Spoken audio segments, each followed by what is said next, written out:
Darec, ranec, Zoší. Jak se dneska máte? Já doufám, že skvěle. Tak jako já, víte co? To bych se s váma chtěl spíš jako pobavit mírně o, jak bych to řekl? Mírně o světě. Jo, i svět je zajímavý místo, víte co? Někdy je těžký, náročný, někdy se to dá zvládnout, někdy je to prostě, jak bych to nazval? Těžký, přehnaný a někdy to nejde tak, jak byste si představovali, tak přesně ano. Že každý má své zážitky. Každý ten zážitek někam dostal, ať už do dobrých věcí nebo do špatných věcí. A vždycky je dobrý se z toho poučit, hodit minulost za hlavu a překročit, udělat ten krok, který vás dostane prostě dál. Samozřejmě mluví týpek, který momentálně není úplně v nejlepším rádoby zaopatření, ale chci vám poradit, víte co, hoši. Jo. A je to těžký. A jestli vám můžu poradit, tak z mé vlastní zkušenosti nebo minulosti nikdy nezkoušejte, i když byste chtěli nebo prostě měli nutkání něco zkusit. Myslím tím jako tvrdý drogy, nedělejte to, hoši. Někdo se z toho dokáže dostat celkem, dá se říct, rychle.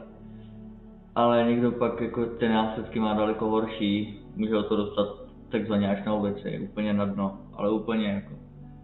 Sám jsem si taky něco takovýhle prožil, kdy teda ještě teďka se z toho dna rádoby sbírám. Je to pro mě těžký. Ale snažím se to nějakým způsobem zvládat. Je pravda, že myšlenky občas jsou jako chutě prostě. Ale je lepší je překonat a myšlenky nechat za hlavou. Je dobrý dělat prostě to, co člověka baví. Aspoň je to určitá část, která ho z toho dokáže prostě dostat. Zároveň jsou pak různé povinnosti, na které ne, že bych prděl, ale momentálně nedám práci. Nedaří se mě najít práci. Odeslal jsem nějaký životopisy, zatím se pořádně nikdo neozval, takže je to takový na prd. Samozřejmě vím, že za ty věci si můžu sám, protože jsem chtěl zkusit, tak jsem zkusil a nebylo to dobrý. Tímto bych vás chtěl prostě všechny, abyste se našli. Jako, já vím, že já to taky hledám, ty lidi. Nejsem úplně mladý, už jako tady nějaký ten rok žiju, že jo, samozřejmě. Co bych vám k tomu ještě jako řekl? No, hoši, takhle. Vím, že každý z vás i já mám sny. Je dobrý s těma snama pokračovat brzo. Jako víte co, měl jsem sny třeba, že se stanu nějaký dobrý fotbalista nebo takhle. Jenomže to jsem pak jako zavrhnul, víte co.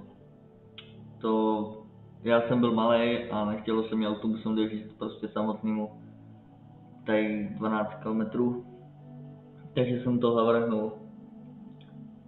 Potom jsem se k tomu zpátky jako kdyby dostal a vlastně začala korona, kdy už jsem jako se naučil tak rychle, neměl jsem vlastně takovou sílu v nohách a tak.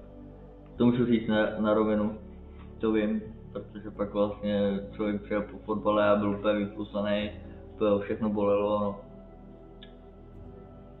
Bylo to hezký, ale zároveň jsem si to jako úplně neužíval, tak jak bych si představoval. Takže jsem z toho rádoby taky odešel, jak říkám, z koronu a rodí jakože babičku. Ta se jako hodně té korony bála. Je to občas takový jako zajímavý, co vás kam dokáže dovést. A zároveň vám taky chci říct jako, jestli jste mladý, neberte drogy, nekuřte, protože zdraví máte jenom jedno. Já vím, opět, zase mluví někdo, kdo kouří, kdo to zkousil a nedopadlo to dobře. Momentálně se jako takzvaně přemlouvám, dá se říct, že se přemlouvám, jestli vůbec, vím, že život máme jenom jeden, vím to, jestli vůbec se z toho někdy dokážu vyhrávat, jestli vůbec někdy dokážu dělat to, co si přeju dělat, nebo to, co bych rád dělal, jestli někdy bude možnost třeba jestli bude někdy možnost se podívat třeba do Ameriky. Je to strašně moc, víte co? Svět je velký. Lidí tu je strašně moc. A to je na co chci momentálně poukázat, že to je další taková věc. Lidi jsou některý hodný, některý špatný, některý hodný, některý zlý. A Bůh ví, který jsou ty hodný a který jsou ty špatný. Myslím to jako zlý a hodný. Nikdo to neví, ani já to nevím. A proto vlastně mám strach, momentálně fakt mám strach chodit mezi lidi, protože fakt člověk nikdy neví, koho zlýho potká, nebo kdo si otevře takzvaně tu hůl. To já momentálně bych to úplně asi jako psychicky už momentálně, říkám momentálně, neříkám, že se to časem třeba nezlepší, ale momentálně bych to nezvládl. Psychologové, tak ty se kolem mě otáčejí do kolečka dokola. Některý má špatný názor, některý si mě ani nechce vyslechnout, jako je to, víte co, já říkám, je to svět. Je to svět, ve kterém vlastně člověk musí žít, protože nechce přece zklamat svoji rodinu. Nechce přece zklamat, když má ten člověk kamarády, tak kamarády. Nechce člověk zklamat prostě někoho, na komu záleží. A o tom to právě je. O tom je prostě mít tu sílu a zkoušet prostě všechno, co je v jeho silách, aby se z toho utrpení, z toho, co momentálně mu hrozí, nebo prostě co momentálně není v jeho okolí dobrý, aby to zlepšil. A když se jako bude zlepšovat a bude vlastně nad tím vším přemýšlet a bude se dostávat dál a dál, tak vlastně uvidí, že i to okolí se k němu dokáže jako rádoby změnit. Samozřejmě lidi tady furt budou ty špatný, ty hodný, to je jasný. A potom taky chci jako říct, že mám kolem sebe hodný lidi, kteří mě drží, ale taky známe některý lidi, kteří vlastně mě dokázali takzvaně slušně zakopat úplně na dno a ještě mě tam držet. A i takový lidi jsem poznal. A těch nebylo teda jako vůbec málo, ale vůbec jako vlastně před 2 rokama jsem poznal takových lidí, že vlastně jsem řekl, jo, dobrý, poznal jsem možná ty největší rádoby zmetky, nebo nevím, jak bych to nazval, ale asi to mělo mít jako nějaký smysl, jo, protože samozřejmě já jsem se k tomu dostal čirou náhodou. Chtěl jsem to prostě zkusit a příležitost se objevila prostě sama, když to řeknu takhle. Takže pak jsem vlastně díky tomu, že vlastně drogy mají takzvaně původ z ulice, takže tam vlastně potkáte všelijaký lidi, poznáte tam některý hodný, těch je teda ale fakt málo. A hlavně tam potkáte ty, který vlastně se ničeho takzvaně skoro nebojí. Nebojí se někoho okrást, nebojí se prostě ublížit, protože vlastně jim někdo taky třeba předtím už ublížil. Taky jsem zažil takový případy, kdy vlastně člověk se dřív bál jako někomu něco udělat nebo prostě ublížit mu. Jenomže potom vlastně místo, pardon, že tady mluvím teďka o drogách, ale potřebuji, nebo chtěl bych upozornit, abyste to prostě nedělali.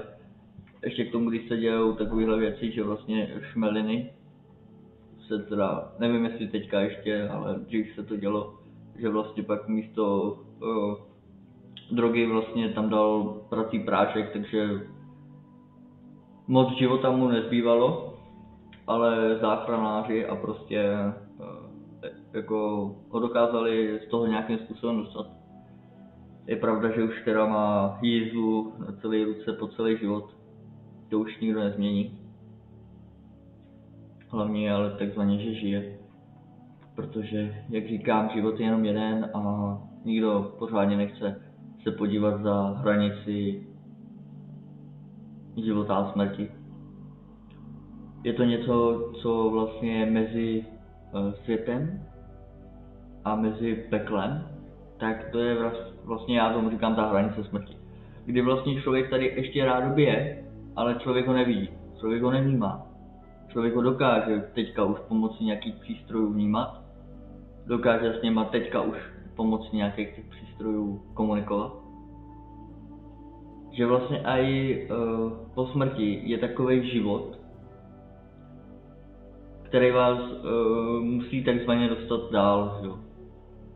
Pak už neví, co člověk bude, nebo co potom bude. Já vím, že ještě tady pak nějaká ta chvíle je. Jak je dlouhá, nebo není dlouhá,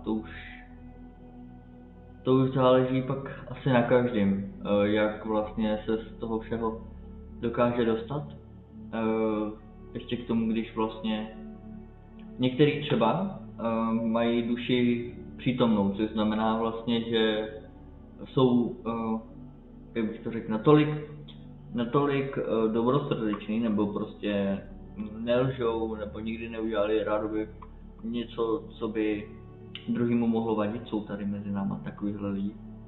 I když těch je fakt minimum, to není ani 1%, tak ty si myslím, že jdou zrovna.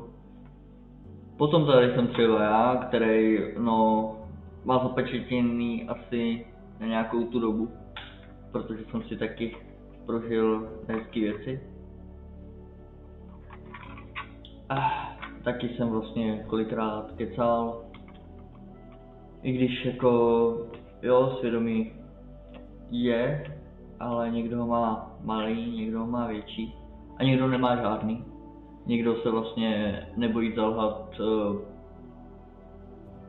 všem takzvaně, takže prostě se nebojí lhát, prostě říká tu svoji lež a říká jí dokonale, že vlastně ani nevědí, co je pravda.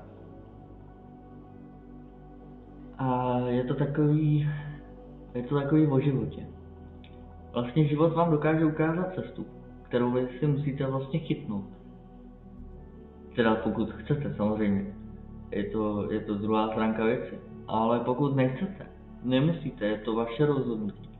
Je to váš život, vlastně za kterým si vy stojíte, nikdo jiný.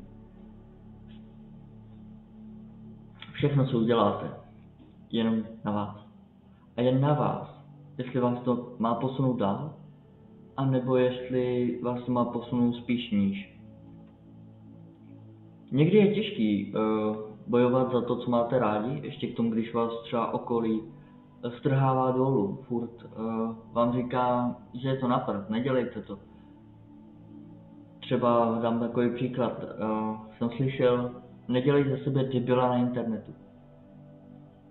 Tak místo toho, aby mě to nakoplo a pokračoval s tím dál, aby mě to vlastně řeklo, jo, hej, máš sílu, prostě bojuj za to, co máš rád, bojuj za to, co chceš. Místo toho mě to stáhlo na takový dno, kdy vlastně jsem se docela dlouho musel sbírat. Abych se prostě dostal sem, takzvaně, kde jsem teď, kde vlastně ze sebe můžu dělat takzvaně to debila na internetu. A jsem za to rád. Jsem rád za to vlastně, že můžu dělat to, co mě baví, povídat si sám se sebou, i když jako proč by ne, a ukázat prostě lidem i jinou stránku života. že jo dobrý, jsou tady nějaké věci, které člověk musí dodržovat. Je tady právě ta práce a různé časy, kdy třeba to je o té domluvě, se s někým na něčem domluvíte, měli byste to dodržet, protože vlastně je akce a pak je reakce a ta reakce je většinou horší než ta akce. Je to všechno na způsob takzvaně, nechci říkat úplně fyzikální zákonů, to asi úplně ne, ale všechno má své vysvětlení, morální vysvětlení. Ty se ke mně zachováš takhle, tak proč já bych se k tobě nezachoval ještě hůř třeba? Jo, je tam ta otázka třeba, kdy jako pak si akorát ty lidi ubližujou a neplyne z toho nic dobrýho. Místo toho, kdyby vlastně přišel, tam teďka takový příklad, kdyby přišel včas, tak ten druhý, jo dobrý, tak to já udělám třeba ještě něco lepšího, jo. Dávám takový příklad, jo. Třeba on přišel včas na naší večeři, třeba dám příklad do restaurace, tak já mu pak třeba tu večeři připravím jako doma, víš co, nebo je prostě různý takovýhle vysvětlení, kdy udělám chybu a ta chyba se mi ještě v horším vrátí. Udělám něco dobře a ještě vlastně v ten okamžik se mě to může otočit ještě k lepšímu. Ale pak když uděláš chybu, tak těžko se vrací a těžko se ta morálka prostě dává zpátky. Nebo takhle, ona se dá zpátky, ale nahoru se vrací těžko. Což znamená, že když ty se někam propadneš, ty uděláš nějakou chybu, tak už musíš vynaložit o spoustu víc úsilí a to ještě neznamená, že ten druhý člověk to úsilí přijme. Že ten člověk to úsilí prostě, že ti odpustí. To neznamená. Ne, ty musíš vynaložit nějaký úsilí, abys ses překonal přes to, co jsi provedl, aby ses vlastně rádoby necítil už tak hrozně, ale záleží ještě i na tom druhém člověku, záleží jak on se rozhodne. Ty si ten krok splnil, ano, ale pak záleží, jestli ty ten druhý člověk odpustí. To už je druhá stránka věci. Nejsme tady jenom já, nebo vy, nebo... Teď jsem to řekl blbě, nejsem tady jenom já, jste tady i vy. A lidi okolo vás. Není jich málo, určitě znáte spoustu lidí, kteří vás mají třeba rádi. Třeba znáte i spoustu lidí, kteří vám ublížili. Ať je to na základní škole, ať je to v práci, ať je to kdekoliv. Ty lidi tady prostě jsou, kteří si s váma třeba nesednou, jako je to tak prostě. Někým si sednete hnedka na poprví, ale s někým to trvá díl a pak vlastně zjistíte, že s tím, se kterým jste seděli na poprví, tak ten vám bodnul kudlu do zad. A s tím, kterýho jste poznávali pomalej a vlastně upřímněji, tak ten kamarád s váma, nebo ten člověk s váma může být až jako spoustu let třeba.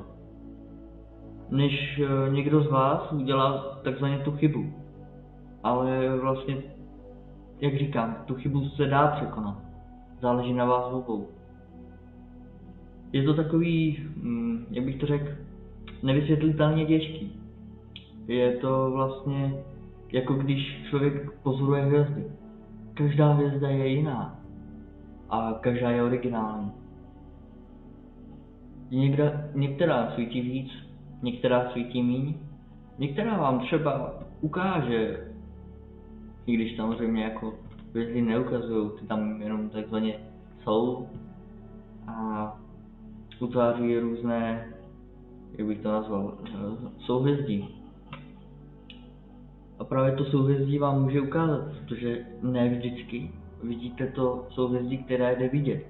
Já jsem si a to jsem si všiml tak nedávno, já jsem teďka posledních pár měsíců začal koukat hodně na hvězdy. A jak bych to řekl, no, jak jsem se koukal na ty hvězdy, tak jsem si začal všímat, že vlastně i malej a velký vůz je pokaždý jinde. Jako je pravda, že jsou zhruba například měsíc na stejný vlně, jako na stejném úhlu pohledu, ale potom za měsíc se to změní a najednou je třeba přímo před váma, jo? Protože fakt, když jsem začal koukat na hvězdy, tak byl takzvaně na pravoboku, takzvaně. A teďka vlastně, když se koukám na hvězdy, tak je přímo přede mnou. Já vím, že ta naše planeta má měsíc a ten měsíc nasvicuje, takzvaně, odraz od slunce.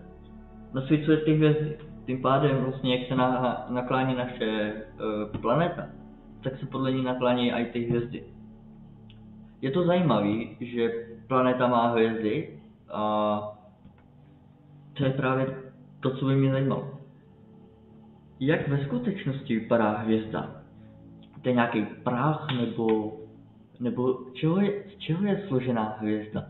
Že vlastně nespadne do zemské atmosféry a prostě ona se neodtrhne od rádoby zemského nebe, nebo já nevím, jak bych to řekl. To je zajímavý. Na měsíc přistát lze, ale na hvězdě přistát nelze, ta je malá. Měsíc to víme, jak je velký.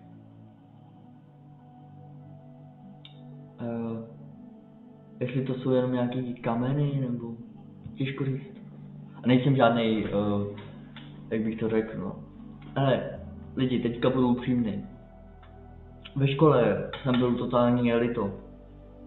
A jako na všechno. Můžu říct, že na všechno jsem byl totální elito. Takže vlastně nevím ani vlastně zeměpis, nic prostě. Nebavilo mě to.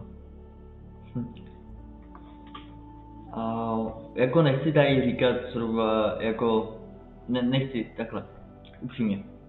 Teďka vy, co jste ve škole, buďte rádi za to, že jste ve škole, učte se.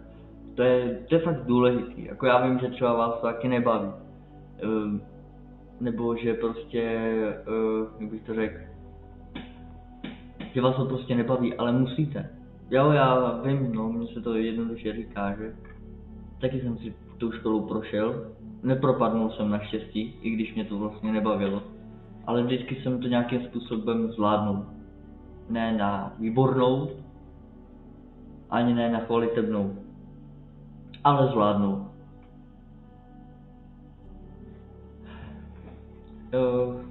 Proto vlastně teďka mám problémy s tou prací. Samozřejmě je to o vzdělání. A ono, když vzdělání jako kdyby chybí, tak pracovní hodnoty jsou trošku jinde. A ještě k tomu, když člověk není úplně, jak bych se nazval.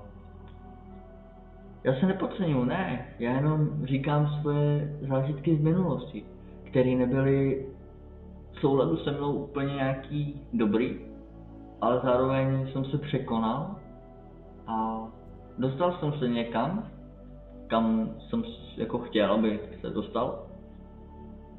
Ať je to vlastně skrz, jak bych to nazval. Protože předtím, když jsem byl vlastně u táty, tak tam to nebylo, jako bylo to tam dobrý, bylo to tam super, fajn, ale něco mě tam furt chybělo. Být tam tím, kým bych chtěl být, tak tahle možnost mě tam jako chyběla. Momentálně jsem si ji našel, tu možnost, tu mám tady právě a teď. A chtěl bych vám říct, snažte se, učte se, buďte k sobě a k lidem okolo vás upřímní. Protože vlastně to vás dokáže dovést tam, kam byste si vy sami přáli. Samozřejmě někdy je lepší říct hezkou lež, než kurveně tvrdou pravdu. Myslím to pro samotného člověka, že někdy je překonat vlastně tu pravdu je o hromadu těžší, než říct tu krásnou lež. Protože pravda bolí. A můžu říct, že vlastně ta bolí i mě. Je pravda, že jsem něco napsal a to, co jsem napsal, tak jsem se ještě nedokázal přečíst a to bych jednoho dne s vámi chtěl probrat, jo. Je toho trochu víc, co jsem napsal, bylo v tom některé zážitky, které se mně osobně líbily, ale nebyly hezký. A pak tady jsou zážitky, které vlastně nebyly vůbec hezký, ale snad vám pomůžou a otevřou vám oči, ve kterém vlastně světě to žijeme. Je to vlastně rychlý, hezký, ale zároveň krutý místo. Je to krutý. Vztahy jsou to nejsložitější, co vlastně na lidech může být, dá se říct. Protože vztahy se rozvíjejí pomalu a těžce. A ještě k tomu někdy je to tak těžký, že člověk nedokáže ani určit, jestli to dokáže zvládat dál, nebo jestli už na to nemá prostě sílu, ale zároveň by chtěl bojovat, nebo chtěl by prostě s tím druhým vycházet, tak.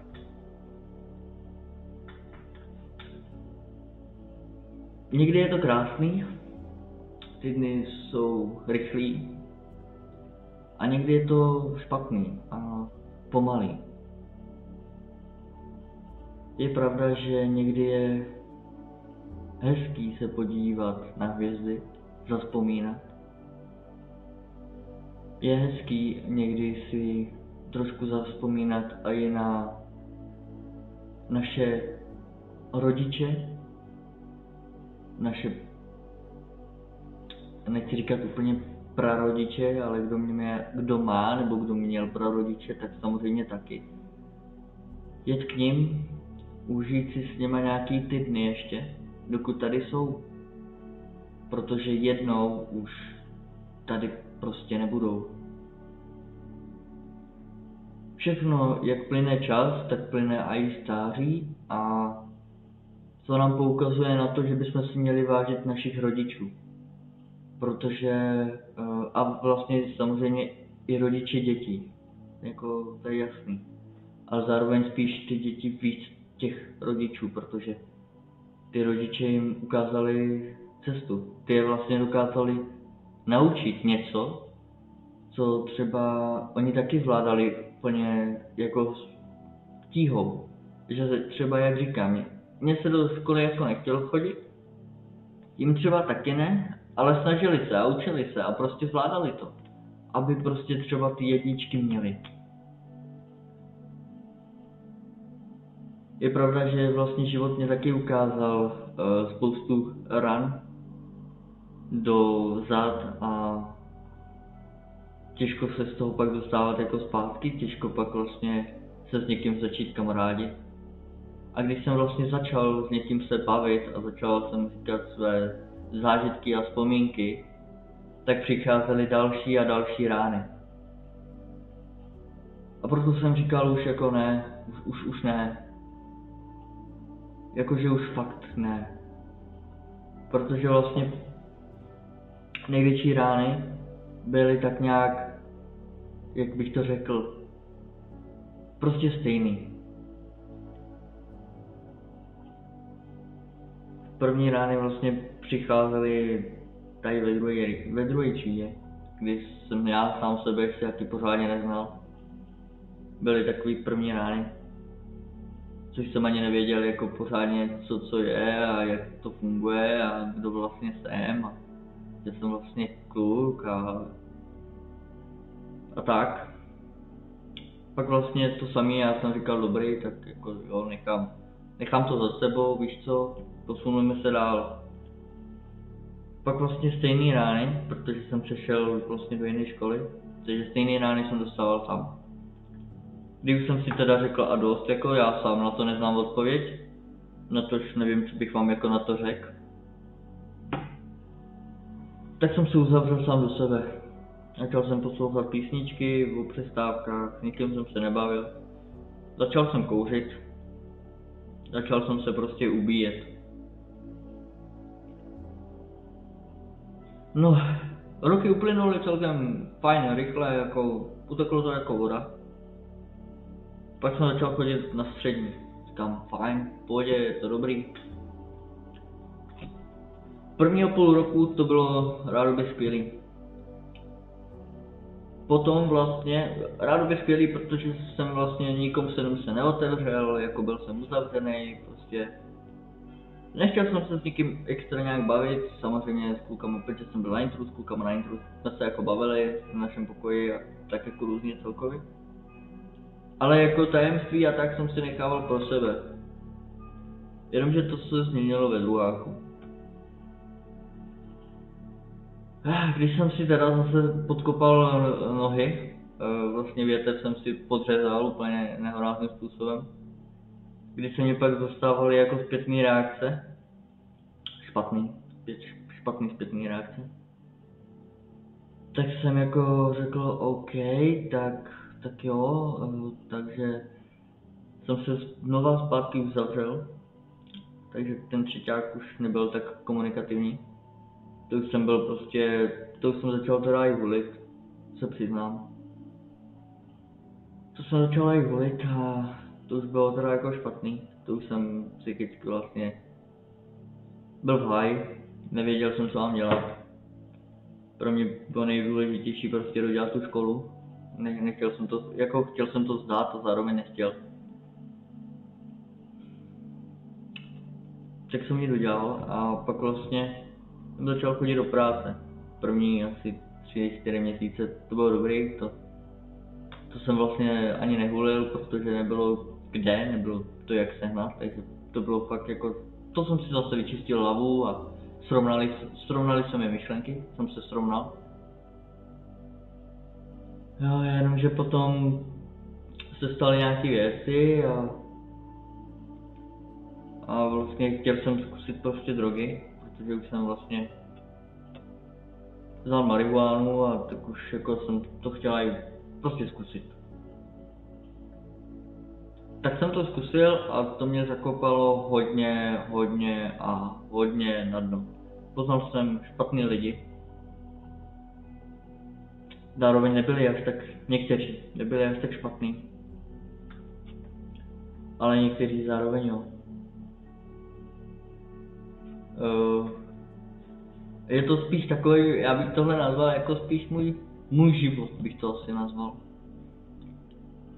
Kdy vlastně dobrých zážitků bylo minimálně, ale spíš jsem měl třeba špatný zážitek, který můžu přiřadit jako, že byl dobrý, protože se mi líbil. Samozřejmě dovolený byly úžasný, jako tam si člověk fakt vyčistí hlavu, je pěkně u moře, ve slané vodě, jo, a prostě je to tam o něčem jiném, jako, fakt je. Dovolený miluju. Vždycky mě ukázali takový jiný způsob života. Ať třeba tady ta poslední, ta byla nejlepší. Nebo i ty, co jsem byl vlastně s tátou. I když tam byl člověk takový spíš utištěný a věci vlastně byly na rodičích, bych to nazval. Což chápu. Měli o nás rádoby strach a starost. Takže proti tomu nemám vůbec nic. I tak ty dovolené byly super. Já jsem si užil maximum. Abych nebyl furt jenom u toho špatného, že jo, tak musí být nějaká dobrá suvka. Tohle vám má prostě říct, ať to nikdy v životě neskoušíte. I když byste chtěli, ty vole, a já nevím co všechno, neskoušejte to. Uděláte si na to návyk, budete to chtít častěji a víc. A to je špatný. To vás dokáže podlomit úplně podlomit. Protože vlastně díky tomu můžete přijít o práci, díky tomu můžete přijít o rodiče, nebo o rodinu prostě, jo, jako díky tomu vás můžou prostě odškrtnout, jako začal si brát drogy, tak my už tě tady nechcem, jako takzvaně vypadní, že jo. Některé takovéhle případy se staly.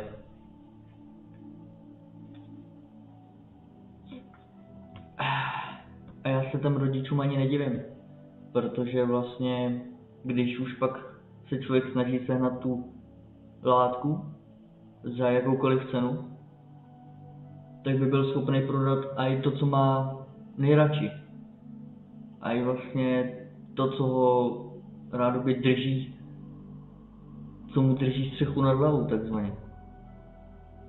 vím, že některý takovýhle taky byli a kvůli tomu prostě pak jeho rodiče neměli střechu nad hlavou.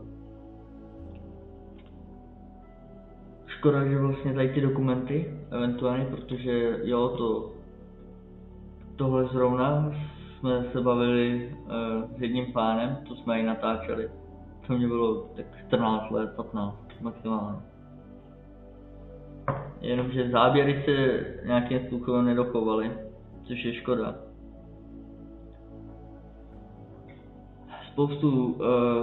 Spoustu věcí se mě nedochovalo, což je velká škoda.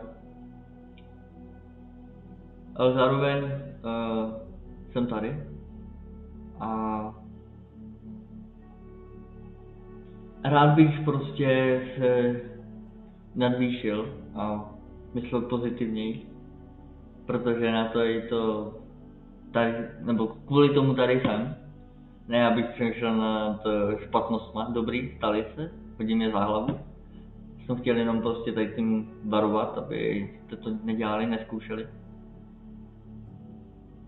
A asi po nějaké té chvíli jsem si uvědomil, že život je hezký, překrásný a některé chvíle jsou horší a drsný, ale musí si člověk uvědomit, z jakého vlastně proč ty chvíle nastaly. Já vím, že jsem ten život neměl vlastně růžový už od malinka, i když táta se mě snažil dělat růžový. Já jsem tátovi kolikrát kecal a mrzí mě to,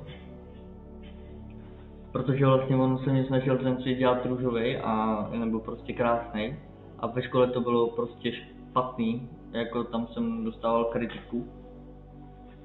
Vlastně když jsem kluk, jako, tak proč se chovám třeba jako holka, jako chovám, nemyslím vypadám nebo to vůbec, to ne, nebo že si beru holč, ne, to taky ne. Spíš jenom, že se jako chovám, že měli na to takový svůj názor, ty děcka. A já jsem jako říkal, OK, dobrý, nechám to za hlavou, budu si dělat svůj já chci, jo, a prostě nebudu řešit ostatní. Ostatní vlastně jsou jenom část mého života, nejsou tady na půl, takzvaně, v mé části života.